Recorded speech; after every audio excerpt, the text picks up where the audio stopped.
ಎಲ್ಲರಿಗೂ ಕೂಡ ಗೊತ್ತಿದೆ NTA ನೀಟ್ ಅಪ್ಲಿಕೇಶನ್ ಓಪನ್ ಆಗಿದೆ ಅಂತ. ಆದರೆ ಈ ಒಂದು ವಿಷಯನ ಕರೆಕ್ಟಾಗಿ ಕೇಳಿಸ್ಕೊಳ್ಳಿ. KA ರೂಲ್ಸ್ಗಿಂತ NTA ನೀಟ್ ರೂಲ್ಸ್ಗಳು ತುಂಬಾನೇ ಸ್ಟ್ರಿಕ್ಟ್ ಆಗಿರುತ್ತೆ. ಇಲ್ಲಿ ಡಾಕ್ಯುಮೆಂಟ್ಸ್ಗಳನ್ನ ಅವ್ರು ಯಾವ ಫಾರ್ಮೆಟಲ್ಲಿ ಹೇಳಿರ್ತಾರೆ ಆ ಒಂದು ಫಾರ್ಮೆಟಲ್ಲೇ ನೀವೆಲ್ಲರೂ ಕೂಡ ಅಪ್ಲೋಡ್ ಮಾಡಬೇಕು ಮತ್ತು ಅಪ್ಲಿಕೇಶನ್ನ ಕರೆಕ್ಟಾಗಿ ಅಪ್ಲೈ ಮಾಡಬೇಕಾಗುತ್ತೆ. ಏನಾದರೂ ರಾಂಗ್ ಮಾಡ್ತು ಅಂದರೆ ಏನಾಗುತ್ತೆ ಅಂದರೆ ನಿಮ್ಮ ನೀಟ್ ಅಪ್ಲಿಕೇಶನ್ ರಿಜೆಕ್ಟ್ ಆಗುತ್ತೆ, ಅಡ್ಮಿಟ್ ಕಾರ್ಡ್ ಬರೋದಿಲ್ಲ, ನೀವು ನೀಟ್ ಎಕ್ಸಾಮ್ನ ಬರೆಯೋಕ್ಕಾಗಲ್ಲ. ಅದನ್ನ ತಲೆಯಲ್ಲಿ ಇಟ್ಕೊಳ್ಳಿ. ಈ ಒಂದು ವಿಡಿಯೋದಲ್ಲಿ ನಿಮಗೆ ಡೀಟೇಲ್ ಆಗಿ ಎಕ್ಸ್ಪ್ಲೈನ್ ಮಾಡಿದ್ದೀನಿ ಏನೇನು ಡಾಕ್ಯುಮೆಂಟ್ಸ್ಗಳನ್ನ ನೀವು ರೆಡಿ ಮಾಡಿ ಇಟ್ಕೋಬೇಕು ಮತ್ತು ಯಾವ್ಯಾವ ಫಾರ್ಮೆಟಲ್ಲಿ ಇರಬೇಕನ್ನೋದನ್ನ ವಿಡಿಯೋನ ಗಮನ ಇಟ್ಟು ಕೊನೆವರೆಗೂ ಕೂಡ ನೋಡಿ. ಎಲ್ಲ ವಿಷಯದ ಬಗ್ಗೆನೂ ಕೂಡ ಕ್ಲಿಯರ್ ಆಗಿ ತಿಳ್ಕೊತೀರಾ. ಇವಾಗ ವಿಡಿಯೋನ ಸ್ಟಾರ್ಟ್ ಮಾಡೋಣ.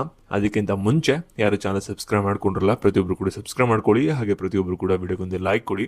ಯಾಕೆಂದರೆ ನೀವು ಮಾಡುವಂಥ ಒಂದು ಸಣ್ಣ ಲೈಕು, ಒಂದು ಸಣ್ಣ ಸಬ್ಸ್ಕ್ರೈಬ್ ಇದೆ ನಿಮ್ಗೆ ಇದೇ ರೀತಿ ಒಂದು ಕಂಟಿನ್ಯೂಸ್ ಆಗಿ ನೀವು ಕಾಲೇಜಿಗೆ ಅಡ್ಮಿಷನ್ ಆಗೋವರೆಗೂ ಕೂಡ ಒಂದು ಅಪ್ಡೇಟ್ಸ್ಗಳನ್ನ ನೀಡ್ತಾ ಇರ್ಬೋದಾಗಿರುತ್ತೆ. ಮತ್ತು ಟೆಲಿಗ್ರಾಮ್ ಮತ್ತು ವಾಟ್ಸಪ್ ಚಾನಲ್ ಲಿಂಕ್ ಬಂದುಬಿಟ್ಟು ಡಿಸ್ಕ್ರಿಪ್ಷನ್ ಬಾಕ್ಸಲ್ಲಿ ಇರುತ್ತೆ. ಕ್ಲಿಕ್ ಮಾಡಿ ಜಾಯ್ನ್ ಆಗಿ, ಅಲ್ಲಿ ಕ್ವಿಕ್ಕಾಗಿ ನಿಮಗೆ ಅಪ್ಡೇಟ್ಸ್ಗಳು ಸಿಗ್ತಾ ಇರುತ್ತೆ. ಇವಾಗ ನೀವು ನೀಟ್ ಅಪ್ಲಿಕೇಶನ್ ಆಗೋಕ್ಕಿಂತ ಮುಂಚೆ ಈ ಒಂದು ವಿಷಯ ತಿಳ್ಕೊಬೇಕು. ಏನಂದರೆ ರೂಲ್ಸ್ನ ಚೇಂಜ್ ಮಾಡಿದರೆ ಏನಂದರೆ BPT ಮತ್ತು BOT ಕೋರ್ಸಸ್ಗಳಿಗೆ ನೀಟ್ ಎಕ್ಸಾಮ್ನ ಮ್ಯಾಂಡೇಟರಿ ಮಾಡಿದ್ದಾರೆ. ಲಾಸ್ಟ್ ಇಯರ್ ಎಲ್ಲ ಏನಿತ್ತು ಅಂದರೆ ಇವೆರಡು ಕೋರ್ಸ್ಗೆ ನೀವು ಜಾಯ್ನ್ ಆಗಬೇಕಂದ್ರೆ ಜಸ್ಟ್ PUC ಎಕ್ಸಾಮ್ ಬರೆದಿದ್ರೆ ಡೈರೆಕ್ಟಾಗಿ ಹೋಗಿ ಅಡ್ಮಿಷನ್ ಆಗ್ಬೋದಾಗಿತ್ತು. ಆದರೆ ಈ ವರ್ಷ ಆ ರೀತಿ ಆಗೋದಿಲ್ಲ. ನೀಟ್ ಎಕ್ಸಾಮ್ನ ಬರೆದಿದ್ರೆ ಮಾತ್ರ ಒಂದು ಅಡ್ಮಿಷನ್ ಆಗ ಸಾಧ್ಯ ಇವೆರಡು ಕೋರ್ಸಸ್ಗಳಿಗೆ. ನಿಮ್ಮ ಫ್ರೆಂಡ್ಸ್ಗಳೇನಾದರೂ ನಿಮ್ಮ ಹತ್ರ ಡಿಸ್ಕಸ್ ಮಾಡಿದರೆ ಈ ಕೋರ್ಸ್ನ ಮಾಡಬೇಕು ಅಂತಂದರೆ ಅವರಿಗೆ ತಿಳಿಸಿ. ಮತ್ತು ನೀಟ್ ಎಕ್ಸಾಮ್ನ medical, dental, ayurvedic, Unani, homeopathy ಈ ಒಂದು ಕೋರ್ಸಸ್ಗಳಿಗೆ ಬರೆಯೋದು ಮ್ಯಾಂಡೇಟರಿ ಆಗಿರುತ್ತೆ. ನೀವು ಎಷ್ಟೇ ದುಡ್ಡು ಕಟ್ಬೋದು, 50 ಲಕ್ಷ ಆಗಿರ್ಬೋದು, 1 ಕೋಟಿ ಆಗಿರ್ಬೋದು, ನೀಟ್ ಎಕ್ಸಾಮ್ ಬರೆಯೋದು ಮ್ಯಾಂಡೇಟರಿ. ಸರಿನಾ? ಅದನ್ನ ಅರ್ಥ ಮಾಡ್ಕೊಳ್ಳಿ. ಓಕೆನಾ? ಇವಾಗ ಏನೇನು ಡಾಕ್ಯುಮೆಂಟ್ಸ್ಗಳು ಬೇಕೋ ಅದ್ರ ಬಗ್ಗೆ ತಿಳಿಸ್ಕೊಡ್ತೀನಿ. ಗಮನ ಇಟ್ಟು ಕೊನೆವರೆಗೂ ಕೂಡ ನೋಡ್ತಾ ಹೋಗಿ. ವಿಡಿಯೋನ ಎಲ್ಲೂ ಕೂಡ ಸ್ಕಿಪ್ ಮಾಡೋಕ್ಕೆ ಹೋಗ್ಬಿಡಿ. ಇಲ್ಲಿ ನಿಮ್ಗೆ ಏನೇನು ಡಾಕ್ಯುಮೆಂಟ್ಸ್ಗಳು ಬೇಕು ಅಂದರೆ ಮೊದಲೇದಾಗಿ ಮೊಬೈಲ್ ನಂಬರ್ ಬೇಕು, ನಂತರ ಇಮೇಲ್ ಅಡ್ರೆಸ್ ಬೇಕು, ಅದಾದಮೇಲೆ ಒಂದು ಅಪ್ಡೇಟ್ ಆಗಿರುವಂಥ ಆಧಾರ್ ಕಾರ್ಡ್ ಬೇಕಾಗುತ್ತೆ, ನಂತರ ಒಂದು ಆಲ್ಟರ್ನೇಟ್ ಮೊಬೈಲ್ ನಂಬರ್ ಬೇಕಾಗುತ್ತೆ. ಮೊಬೈಲ್ ನಂಬರು ಮತ್ತು ಇಮೇಲ್ ಅಡ್ರೆಸ್ನ ಸ್ಟೂಡೆಂಟಿದೆ ಕೊಡಿ, ಇಲ್ಲಾಂದರೆ ಪೇರೆಂಟ್ಸ್ದ ಕೊಡಬೇಕಾಗುತ್ತೆ ಮೊಬೈಲ್ ನಂಬರ್ನು. ಯಾಕೆಂದರೆ ಮೊಬೈಲ್ ನಂಬರ್ ಏನು ಕೊಡ್ತಿರಲ್ಲ ಅದು ನೀವು ಅಂಟಿಲ್ ನೀವು ಕಾಲೇಜಿಗೆ ಅಡ್ಮಿಷನ್ ಆಗೋವರೆಗೂ ಕೂಡ ನಿಮಗೆ ಬೇಕಾಗುತ್ತೆ. ನೀವೇನಾದರೂ ಸೈಬರ್ ಸೆಂಟರು ಅಥವಾ ನಿಮ್ಮ ಫ್ರೆಂಡ್ಸ್ದು ಕೊಟ್ಟರೆ ಏನಾಗುತ್ತೆ ನಿಮ್ಮ ಅಪ್ಲಿಕೇಶನ್ ಏನಾದರೂ ಎಡಿಟ್ ಮಾಡಬೇಕಂದ್ರೆ ನೀವು ಆ್ಯಕ್ಸಸ್ನ ಕಳ್ಕೊತೀರಾ, ಎಡಿಟ್ ಮಾಡೋಕ್ಕೆ ನಿಮಗೆ ಆ್ಯಕ್ಸಸ್ ಸಿಗೋದಿಲ್ಲ. ಸರಿನಾ? ಅದೊಂದು ಅರ್ಥ ಮಾಡ್ಕೊಳ್ಳಿ. ಮತ್ತು ನೀಟ್ ಅಪ್ಲಿಕೇಶನ್ ಆಗೋಕ್ಕೆ ಲಾಸ್ಟ್ ಡೇಟ್ ಬಂದುಬಿಟ್ಟು ಮಾರ್ಚ್ 8ನೇ ತಾರೀಕು. ಅಷ್ಟರ ಒಳಗಡೆ ನೀವು ಅಪ್ಲೈ ಮಾಡಬೇಕು. ಅಪ್ಲಿಕೇಶನ್ ಡೇಟ್ಗಳು ಯೂಶಲಿ ಅದು ಎಕ್ಸ್ಟೆಂಡ್ ಆಗ್ತಾ ಇರಲ್ಲ NTA. ಅದಕ್ಕೋಸ್ಕರ ಅಷ್ಟರ ಒಳಗಡೆ ಅಪ್ಲೈ ಮಾಡಿ ಮಾರ್ಚ್ 8ನೇ ತಾರೀಕು ಒಳಗಡೆ ಫ್ರೀ ಮಾಡಿಕೊಂಡು.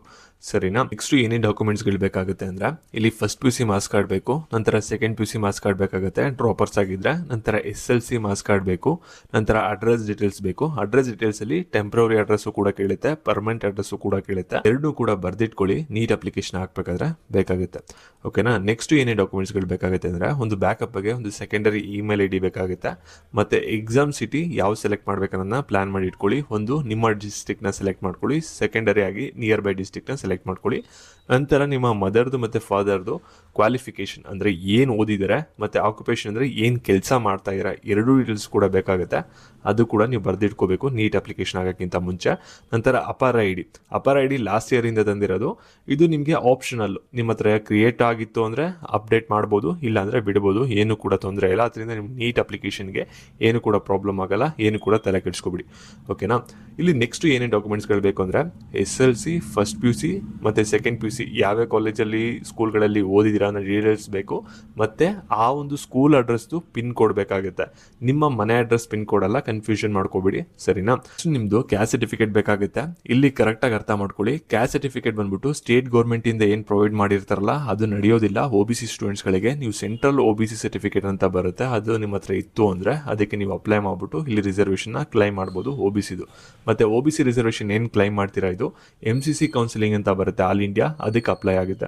ಮತ್ತು SC ST ಸ್ಟೂಡೆಂಟ್ಸ್ಗಳಿಗೆ ಇಲ್ಲಿ ಸ್ಟೇಟ್ ಗೌರ್ಮೆಂಟ್ ಕಡೆಯಿಂದ ಏನು ಸರ್ಟಿಫಿಕೇಟ್ನ ಪ್ರೊವೈಡ್ ಮಾಡಿರ್ತಾರೆ ಅದನ್ನ ನೀವು ಅಪ್ಡೇಟ್ ಮಾಡ್ಬೋದು, ಏನು ಕೂಡ ತೊಂದರೆ ಇಲ್ಲ. ಓಕೆನಾ? ನಿಮಗೆ NTA ನೀಟ್ ಅಪ್ಲಿಕೇಶನ್ ಫಿಲಪ್ ಮಾಡಬೇಕಾದ್ರೆ ಯಾವುದೇ ಥರದ ತೊಂದರೆ ಆಗಬಾರ್ದು, ಟೆನ್ಷನ್ ಫ್ರೀ ಆಗಿರಬೇಕು. ನಾನು ಕಾಲೇಜಿಗೆ ಕರೆಕ್ಟಾಗಿ ಹೋಗಿ ಅಡ್ಮಿಷನ್ ಆಗಬೇಕು, ಯಾವುದೇ ಥರದ ಮಿಸ್ಟೇಕ್ ಎರರ್ ಇಲ್ದೇನೆ ಅಂದರೆ ನೀವು ಒಂದು ಪೇಯ್ಡ್ ನೀಟ್ ಕೌನ್ಸಿಲಿಂಗ್ ಮೆಂಬರ್ಶಿಪ್ಗೆ ಜಾಯ್ನ್ ಆಗ್ಬೋದು. ಇವಾಗಲೇ 1 year 2 year ಡ್ರಾಪ್ ತೊಗೊಂಡಿರೋರೆ ಜಾಯ್ನ್ ಆಗ್ತಾ ಇದ್ದಾರೆ ಅಂದರೆ ಎಷ್ಟು ಕಾಂಪ್ಲೆಕ್ಸ್ ಆಗಿರುತ್ತೆ ನೀಟ್ ಕೌನ್ಸಿಲಿಂಗ್ ಅನ್ನೋದನ್ನ ನೀವು ಅರ್ಥ ಮಾಡ್ಕೋಬೇಕಿಲ್ಲೇನೆ. ಸರಿನಾ. ನಿಮ್ಗೆ ಏನಾದರೂ ಒಂದು ಪೇಯ್ಡ್ ಕೌನ್ಸಿಲಿಂಗ್ ಸರ್ವಿಸ್ ಬೇಕು ನಿಮ್ಮ NTA ನೀಟ್ ಅಪ್ಲಿಕೇಶನಿಂದ ಹಿಡಿದು ನೀವು ಕಾಲೇಜಿಗೆ ಅಡ್ಮಿಷನ್ ಆಗೋವರೆಗೂ ಕೂಡ ಅಂತ ಅಂದರೆ ಈ ಒಂದು ನಂಬರ್ಗೆ ನೀವು ವಾಟ್ಸಪ್ ಮಾಡ್ಬೋದಾಗಿರುತ್ತೆ. ನಿಮಗೆ ಹೆಚ್ಚಿನ ಮಾಹಿತಿ ಸಿಗುತ್ತೆ.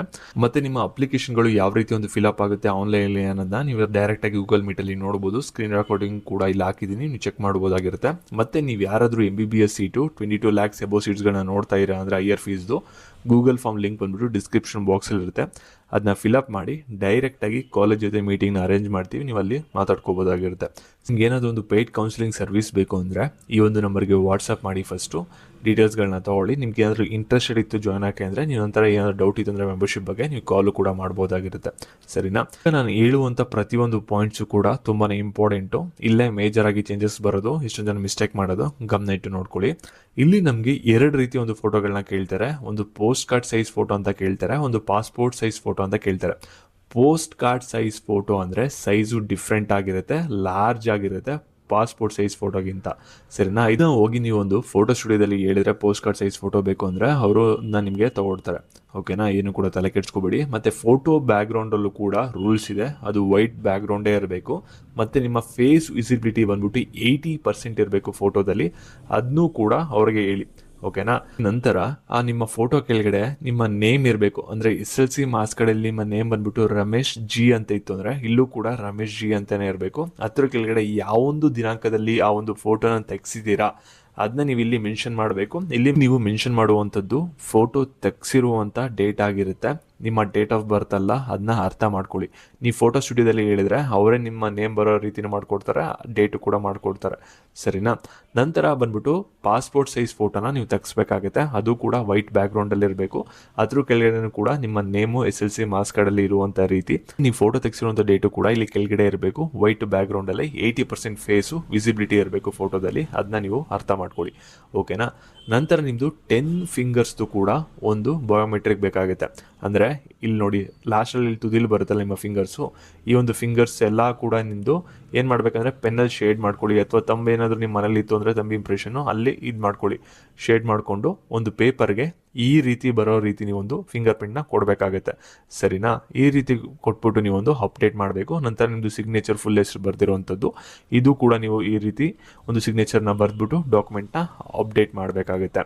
ಸರಿನಾ. ಮತ್ತು ಫೈಲ್ ನೇಮ್ನು ಕೂಡ ಸ್ಟಾರ್ಟಿಂಗು ನಿಮ್ಮ ನೇಮ್ 2 ಡಿಜಿಟ್ ಬಂದ್ಬಿಟ್ಟು ನಂತರ ಯಾವೊಂದು ಡಾಕ್ಯುಮೆಂಟ್ ಇದೆಯಲ್ಲ ಆ ಒಂದು ಡಾಕ್ಯುಮೆಂಟ್ ನೇಮ್ನ ಬರೆದ್ಬಿಟ್ಟು ನಂತರ ಇಲ್ಲಿ ಅಪ್ಡೇಟ್ ಮಾಡಬೇಕಾಗುತ್ತೆ. ಆವಾಗ ಮಾತ್ರ ಅದು ಅಪ್ಲೋಡ್ ತಗೊಳುತ್ತೆ, ಇಲ್ಲಾಂದರೆ ಅಪ್ಲೋಡೇ ತಗೊಳ್ಳಲ್ಲ.